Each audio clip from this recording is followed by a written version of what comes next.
A $50 smartphone keeps absolute atomic time. A $50,000 mechanical watch loses 3 seconds a day. The watch industry leans into this functional obsolescence, pitching a high-priced argument about taste and heritage to consumers who already own a superior clock in their pocket. Yet, if you look closely at the dials, bezels, and straps on the market right now, you won't find modern design choices. You'll find the ghosts of historical life-or-death problems. To understand why someone pays a premium for outdated technology, we have to reverse engineer the extreme environments that forced these exact mechanical shapes into existence. Before 1914, standard-issue timekeepers lived in a pocket, but the First World War required officers to coordinate attacks while keeping both hands free to operate heavy weaponry. The wristwatch became military equipment practically overnight. Every element of the field watch was a direct survival adaptation. Dials were painted matte to prevent sniper-revealing reflections. The single-piece nylon NATO strap kept it attached to the wrist even if a spring bar snapped. Decades later, underwater exploration created a new mechanical requirement. The dive watch was built for exactly one job, making sure the wearer didn't drown.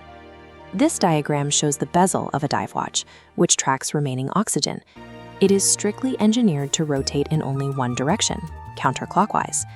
If the bezel is accidentally knocked against a rock, your calculated air supply reading will only go shorter, never longer. These features were rigid, unforgiving mechanical solutions. The environment dictated the form. Aviation presented an entirely different set of physical hurdles.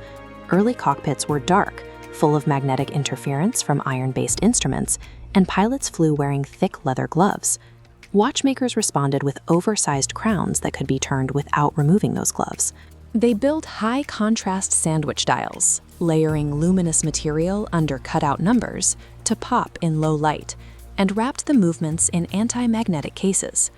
As commercial flight expanded, Pan American Airways asked Rolex to solve a new problem for pilots crossing multiple time zones. They created the GMT watch, featuring a fourth hand and a two-tone bezel, usually red and blue. It functioned as a rapid visual calculator, separating daytime and nighttime hours at a glance without any mental math. The ultimate test came with the Apollo program. NASA needed a chronograph, a built-in stopwatch, that could survive intense heat, severe shock, and the absolute vacuum of space.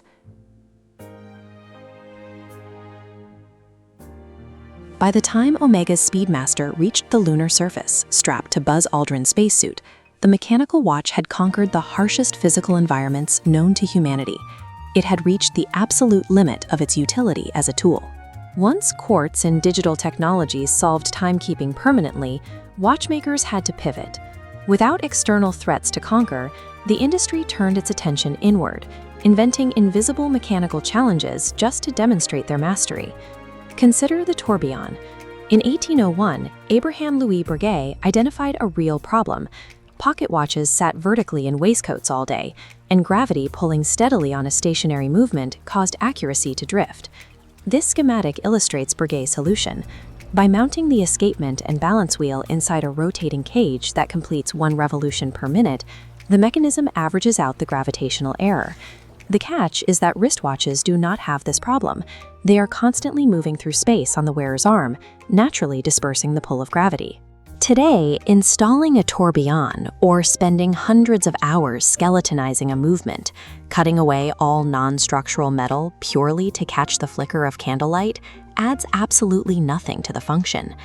Building a dress watch under 7 millimeters thick requires grinding components to tolerances invisible to the naked eye.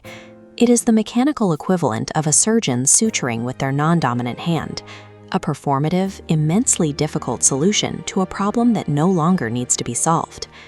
The functional blueprints for dive, field, and pilot watches were perfectly resolved over 70 years ago.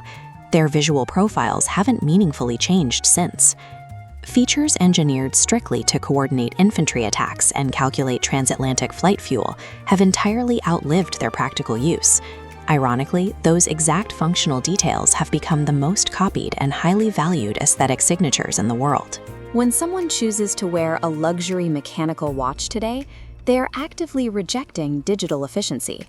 They are choosing to strap a piece of frozen history to their wrist. These objects persist because a perfectly resolved physical solution remains satisfying long after the crisis that created it has passed.